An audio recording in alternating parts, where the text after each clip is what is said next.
Hey guys, welcome out to the range. Today I want to cover the position where I teach people to place their finger on the frame when they're running, when they're moving around with their gun. Basically, if you're not shooting your gun and it's not in the holster, you have to have the gun and the trigger finger in a position that is as safe as you can get it to be. There is no such thing as a truly safe space. There are those who would argue with me. I'm not going to get into that. What we're trying to do is we're trying to create as safe an environment as possible when we're moving around with our firearm.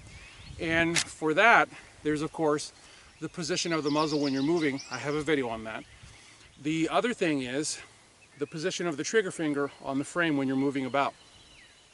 When we are startled as human beings, everybody knows that we hunker down. But what a lot of us don't know is, not only do we hunker down, we also ball our hands into, we also ball our fingers up into fists.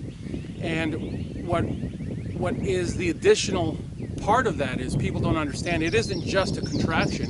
It's actually a simultaneous consolidation and contraction. Well, what happens if you've placed your finger right on the side of the trigger guard? You could potentially, in the consolidation, you could potentially end up pulling that trigger, even if you're on the side of the frame.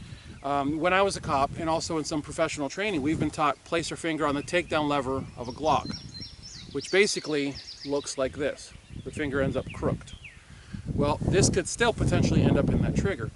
I like hooking the finger high on the frame. If you're righty, obviously, well, imagine that. It's the same thing.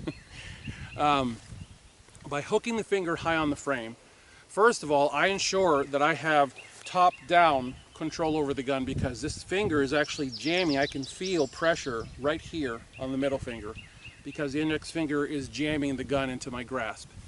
The other thing is, this absolutely, not virtually, this absolutely wipes out any chance of this finger ending up in the trigger.